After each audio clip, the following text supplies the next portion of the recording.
भगवान की जय। पूर्ण सलीला पराम्बा माँ भगवती नर्मदा जी के इस पावन तट पर साकेत धाम के इस दिव्य प्रांगण में आशुतोष भगवान रामेश्वर की स्थापना के 15वें साल की 15वें साल के महोत्सव के उपलक्ष्य में प्रतिवर्ष के अनुसार इस वर्ष भी यह कार्यक्रम आज आरंभ हुआ। पूज्य स्वामी गिरीशानंद जी महाराज जी के अथक परिश्रम, सत्संकल्प और मां नर्मदा जी की अहेतुकी अनुकंपा से यह आश्रम दिन प्रतिदिन बहुत अच्छे कार्यक्रमों के माध्यम से हमारी संस्कार धानी जबलपुर को एक सुंदर संदेश प्रसारित कर रहा है। क्योंकि हमारी भारतीय संस्कृति संस्कार की संस्कृति है। हमारी भारतीय संस्कृति समर्पण की संस्कृति है। हमारी भारतीय संस्कृति ईश्वर पर पूर्ण विश्वास रखने वाली संस्कृति है। और पूज्य स्वामी जी की सत्प्रेरणा से यह आश्रम और कार्य में हमेशा अग्रसर है। आज राष्ट्र के ऊपर एक विपत्ति का माहौल बना हुआ है। पूज्य स्वामी जी ने इस सत्र में राष्ट्रीय चर्चा को विषय के रूप में सामने रख करके और राष्ट्र के प्रति समर्पित भाव से राष्ट्र के उत्थान के लिए संपूर्ण देश को एकजुट होने के लिए एक आवाहन स्वरूप इस सत्र को मैं जो हमारी सीमा पर अभी शहीद हुए हैं, वो भी धोखे से, उनके प्रति श्रद्धांजलि और राष्ट्र के अभ्युदय के लिए उनके परिवार के प्रति सहानुभूति के लिए, हमारे राष्ट्रीय एकता के लिए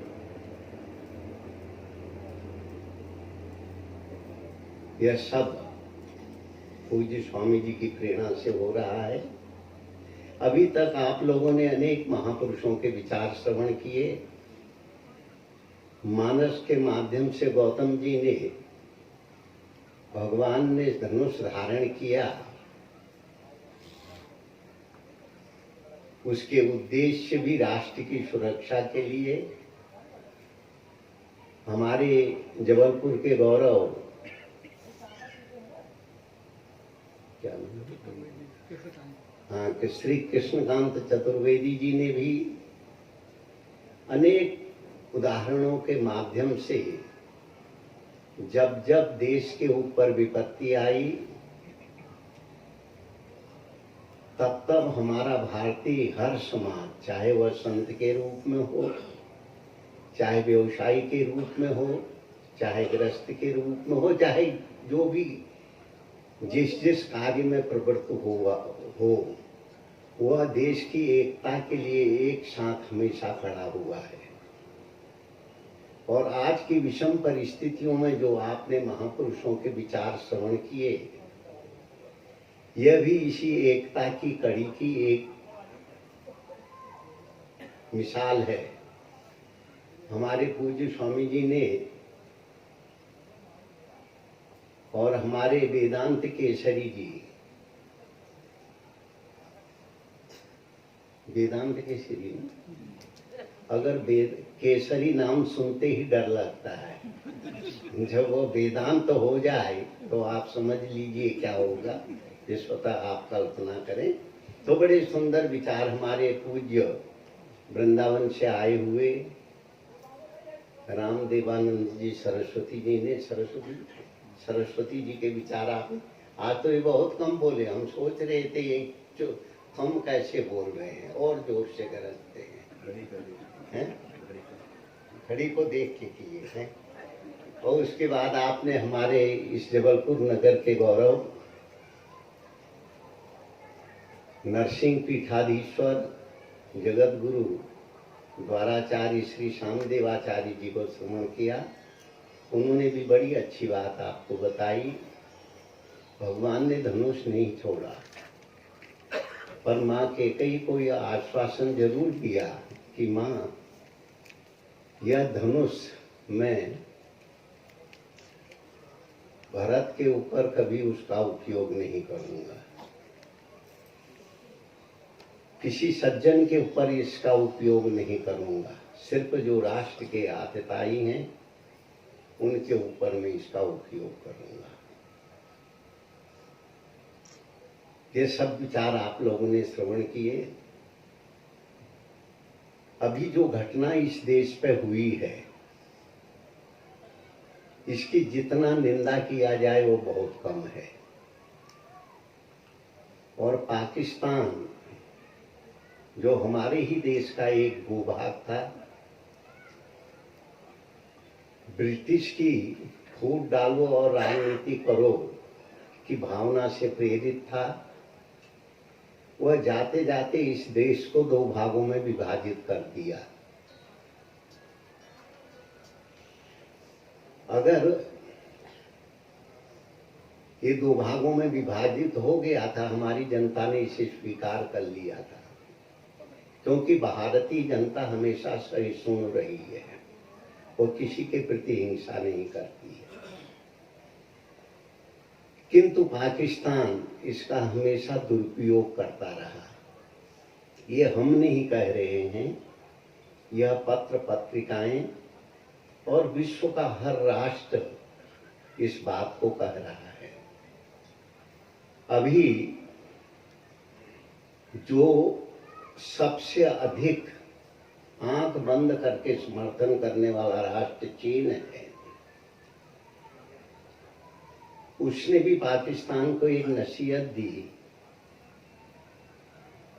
कि आप अपने देश में, पाकिस्तान में आतंकवादियों को संरक्षण मत दो, उनकी सहायता मत करो। और विश्व के अनेक देशों ने भी उससे ये बात कही और कहते आए हैं। अनेक बार यूनो में, अंतर्राष्ट्रीय जो संस्था है, वहां भी इस विषय में चर्चाएं हुई हैं। और पाकिस्तान कभी भी इस चीज को पुष्ट नहीं कर पाया कि हम आतंकवादियों को संरक्षण नहीं दे रहे हैं। पर भारत ने अनेक उदाहरणों के माध्यम से, अनेक प्रमाणों के माध्यम से जो है इस चीज को बताया और विश्व ने उसको स्वीकार किया है।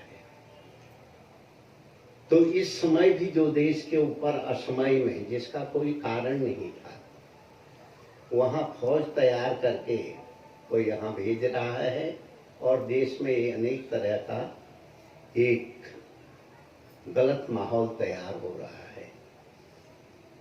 तो इसका उद्देश्य यही है कि पाकिस्तान भी इस चीज को अच्छी तरह से जानता है, भारत को हम कभी भी जीत नहीं सकते हैं। किंतु जीत नहीं सकते हैं तो किंतु उसको हम शांति से भी नहीं रहने देंगे। इसी उद्देश्य से प्रेरित होकर के वो ऐसी ओछी हरकतें कर रहा है, जिसका परिणाम अभी आप लोगों ने कौन सी जगह पर, पुलवामा में ये घटना उसका एक प्रतीक रूप में थी। और हमारे देश के लोग अचंभित रह गए कि ये हो क्या गया। 40 हमारे देश के वीर सैनिक उसमें शहीद हुए। वो किसी दुर्घटना में शहीद नहीं हुए, किंतु उनको एक योजनाबद्ध तरीके से, जिसमें वह सवार थे वाहन में, उसको उड़ा दिया गया। तो देश में आक्रोश आना स्वाभाविक ही था। और पाकिस्तान इस बात को बार बार ये सोच रहा था, भारत में हमने अनेक बार आक्रमण किए, जैसे संसद भवन में जो है बम फेंकना, भारत चिल्लाता रहा, कोई जो है उसने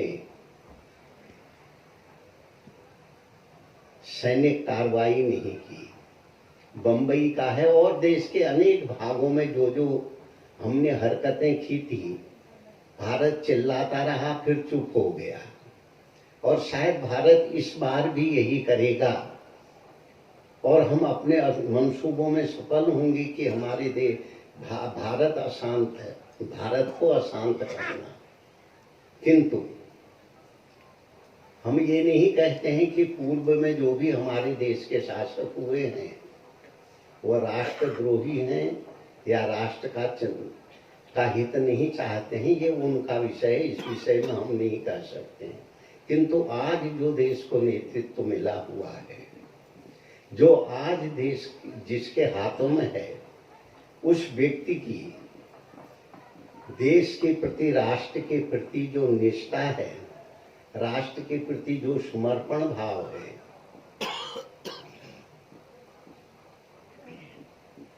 हमारे अभी हिमालय देवस्थानम में पूज्य मुरारी बापू जी मानस की कथा करने को आए थे। कुछ लोगों ने उनसे प्रश्न किया, राजनीति क्या करती है इससे को हमें नहीं जानकारी, क्योंकि राजनीतिक हम लोगों का विषय नहीं है। आज हम भी जो बोल रहे हैं वो राजनीति से प्रेरित होकर नहीं बोल रहे हैं। जो राष्ट्र के पर आई हुई विपत्ति है, राष्ट्र को बार बार अपमानित करने की जो सुनियोजित षड्यंत्र है, और हमारे देश में रहने वाले जो लोग भी उनका समर्थन कर रहे हैं, इससे स्तंभित हुआ साधु समाज भी सोचने के लिए बाध्य हुआ है।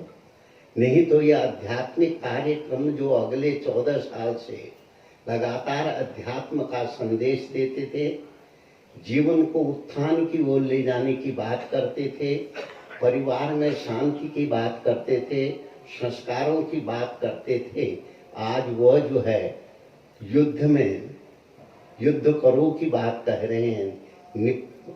जो है शत्रु को एक बार उससे निपट दो, ये बात कर रहे हैं। तो यह जो है इस घटना का जो एक माहौल बना है, देश को अपमानित करने की जो सुनियोजित ढंग से योजना बनी है, इसके विरोध में ही बोल रहे हैं।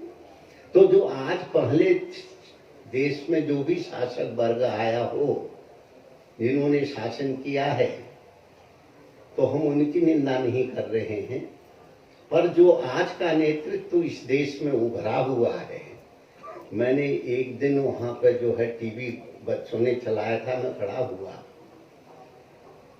तो उसमें मोदी जी को मैंने बोलते हुए देखा और उनका गला रुद्ध था। वो बोल रहे थे, उसका भावार्थ ये था, हे भारत मां, हम तेरे को कभी अपमानित नहीं होने देंगे। मैं आपकी मिट्टी की सौगंध खा के कह रहा हूं, हम कभी तेरा सिर झुकने नहीं देंगे। यह निष्ठा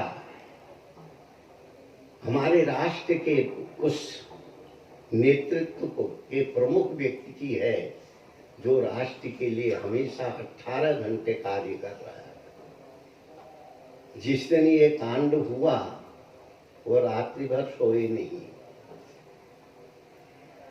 जब वह सब योजनाबद्ध रूप से सेना के 12 विमान लौट करके चले आए, तो उन्होंने सब पायलटों को फोन के माध्यम से उनको बधाई दी।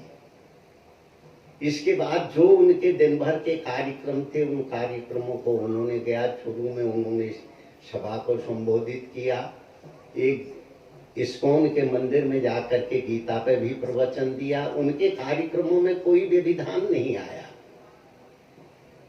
देखो, राष्ट्र का वही व्यक्ति नेतृत्व करने में सक्षम होता है जो अपने दुख दर्दों को नहीं, अपनी सुविधा की परवाह किए बिना जो राष्ट्र के प्रति समर्पित होता है। घर में वही व्यक्ति घर को सुंदर ढंग से चला सकता है जिसके जीवन में सामंजस्यता का भाव हो, नहीं तो घर भी टूटन की ओर चले जाते हैं। तो यह भगवत कृपा है कि आज देश मजबूत हाथों में है और आज हम सभा के माध्यम से उस व्यक्ति की प्रशंसा कर रहे हैं जिस व्यक्ति ने हाथों पर करके दिखा भी दिया, इसलिए वह वंदनीय है। और आज हमेशा, क्योंकि हम यह जानते हैं कि 70 वर्ष की राजनीति ने देश को बांटा है, जाति के नाम से हमको बांटा गया है, वर्ग के बाद से हमको बांटा गया है, क्षेत्रीयता के नाम से हमको बांटा गया है, भाषा के नाम से हमको बांटा गया है। आज भारत को ढूंढें तो भारत सब जगह से गायब है। कहीं मध्य प्रदेश है, मध्य प्रदेश में भी निमाड़ है, निमाड़ में भी जो है मालवा है, मालवा में भी और अनेक क्षेत्र हैं। इस तरीके से कि सोच रखने वालों ने हमारे राष्ट्र को एक सूत्र में नहीं बंधने दिया और वह अपने काम में अभी चुप नहीं है। वह दिन प्रतिदिन इस राष्ट्र को जाति के नाम से, इस राष्ट्र को भाषा के नाम से, क्षेत्र भाषा के नाम से, दिशाओं के नाम से और जो है पूर्व पश्चिम उत्तर दक्षिण के नाम से इस देश को बांटने की सुनियोजित रूप से कार्य कर रहे हैं। किंतु एक व्यक्ति आज ऐसा खड़ा हुआ है जो देश को बांट नहीं रहा है, देश को एक सूत्र में बांधने की कोशिश कर रहा है। आज हम समस्त राष्ट्रवासियों को, चाहे हम किसी जाति के हों, किसी धर्म के हों, किसी परंपरा को मानते हों, किसी भाषा को बोलते हों, हमें उस व्यक्ति का समर्थन करना चाहिए जो राष्ट्र को एक समृद्धशाली बना सके। हमारे पूज्य स्वामी श्यामदेवाचार्य जी ने एक अच्छी घटना सुनाई थी जापान की। मैं रामतीर्थ महाराज जी के संस्मरण में पढ़ रहा था कि एक बार स्वामी रामतीर्थ जापान के भ्रमण में गए थे और वह जो है रेल से सफर कर रहे थे। उनको लगी भूख, तुरंत वह गाड़ी से उतरे, स्टेशन पे देखे कहीं फल नहीं मिले उन्हें, गाड़ी में बैठ गए तो वह कह रहे थे, ओह यह देश भी कैसा है जहाँ खाने को फल भी नहीं मिलते हैं। वहाँ एक युवा लड़का बैठा था, लगभग 15-16 साल की उसकी उम्र होगी। उसने स्वामी जी की इस बात को सुना और समझा। दूसरे स्टेशन में गया, वो फल लेके आया, कहने लगा लो स्वामी जी ये फल खाओ आप। तो स्वामी जी उससे बोले, बच्चे ये बताओ इस फल की कीमत क्या है? कहते महाराज मैं आपसे कीमत नहीं लूंगा। कहा क्यों? कहते हैं बस आपसे मैं एक चीज कहता हूं, जब आप अपने देश में वापस जाओगे तो वहां ये मत कहना कि जापान के स्टेशनों में फल नहीं मिलते हैं। तो स्वामी जी कहने लगे इससे और कीमत से क्या संबंध है? कहता है ये हमारे राष्ट्र के स्वाभिमान से इसका संबंध है, राष्ट्र के गौरव से इसका संबंध है। लोग ये कहेंगे जापान के स्टेशनों में ये वस्तु नहीं मिलती है तो हम इससे अपमानित होंगे। बात बहुत छोटी है, एक विद्यार्थी की है। जब इतना भाव हमारे अपने राष्ट्र के प्रति, अपने देश के प्रति हमारे मन में आएगा तभी हम समृद्धशाली राष्ट्र बन जाएंगे। आप लोगों ने अमेरिका का नाम सुना। आज अमेरिका विश्व में सबसे विकसित राष्ट्र है। ये कहें तो ये अतिशयोक्ति नहीं होगी, विश्व के ऊपर वह एक तरह से शासन कर रहा है। और उस अमेरिका के रहने वाला कोई भी नागरिक वहां का नहीं है। सब यूरोप से सब लोग गए हैं। अनेक देशों के नागरिकों का एक देश बना हुआ है और वह देश में रहने वाला हर नागरिक जो अमेरिका का नागरिक बना है, हमारे भारत से भी बहुत से लोग गए हैं जो उस देश के नागरिक हैं, वो उस देश को अपना देश मानते हैं। आप उसकी समृद्धि देखिए, उस देश की जो है एटमी तैयारी देखिए, उस देश के विज्ञान को देखिए, वहां का रहवासी कोई नहीं है, पर रहवासी सब रहवासी बन करके उस देश की उन्नति के लिए, उस देश के कल्याण के लिए प्राणबद्ध रूप से वह कार्य कर रहे हैं। जब हमारे देश में भी हम लोगों के बीच में यह भाव उत्पन्न होगा, हम जातीयता का भाव और जो है वर्ग का भाव, भाषा का भाव छोड़ करके हम राष्ट्रीय भावनाओं में आएंगे, तभी इन शहीदों को हमारी सच्ची श्रद्धांजलि होगी, हमारा देश समृद्धशाली बनेगा। और खूब महाराज जी को खूब धन्यवाद क्या देते हैं, उनकी इस कार्य की हम प्रशंसा करते हैं। इस अध्यात्म मंच के माध्यम से, उत्सव के माध्यम से उन्होंने एक राष्ट्रीय चिंतन यहाँ पे दिया। उन जो है शहीदों को श्रद्धांजलि और पूरे राष्ट्र को एक सूत्र में बांधने के लिए सैनिक, हम हिमालय में बहुत रहते हैं और हमारा जन्म भी हिमालय में हुआ है, हिमगिरी के उन शिखरों में हुआ है। बरसात के दिनों में वहाँ, ठंडी के दिनों को में हमने वहाँ देखा है, जहाँ रास्ते नहीं होते हैं, वहाँ उन हिमालय पर्वतों की सीमा में सैनिक किस तरीके से गश्त करते हैं, किस तरीके से अपनी सेना, अपने राष्ट्र की सुरक्षा में प्राणपण से लगे हुए हैं, और हम यहाँ पे आनंद से सो पा रहे हैं, सुख की नींद में रह पा रहे हैं उन सैनिकों की बदौलत से। अगर वह सैनिक इस राष्ट्र की रक्षा नहीं करेंगे तो हमारा अस्तित्व भी कभी बचेगा नहीं। इसलिए उन जो है शहीद हुए उन सैनिकों को हम खूब श्रद्धांजलि देते हैं और उनके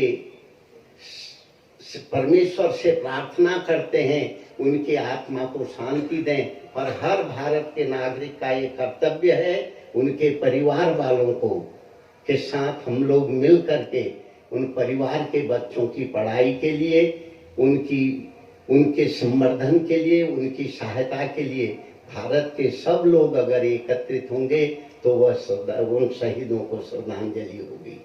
और जो भारत के राष्ट्र प्रधानमंत्री हैं इस समय, उनके हाथ मजबूत करिए, दलीय भावनाओं की दलदल में मत पड़िए। दलीय भावनाओं के दलदल में पड़ करके राष्ट्र कमजोर होता है। अगर तुम्हें देखो अपने घर में तुम्हारे बच्चे हैं, तुम्हारे परिवार वाले हैं, सब अपने अपने राग गाते जाएंगे तो घर कभी शांत नहीं होगा।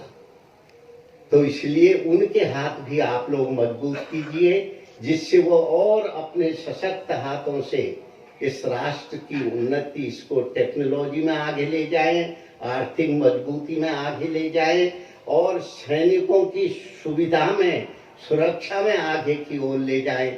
यही हमारी सब लोगों के उन शहीदों के प्रति श्रद्धांजलि होगी। बस इतना ही कहते हुए अपनी वाणी को विराम देते हुए माँ नर्मदा जी के चरणों में प्रार्थना करते हुए उन शहीद हुए हमारे सैनिकों की आत्मा को शांति मिले और हमारा देश समृद्धशाली बने और इस स्थिति से निपटने में सक्षम बने, हम विजयी होवें। इन्हीं शब्दों के साथ हरि ओम तत्सत, हरि ओम।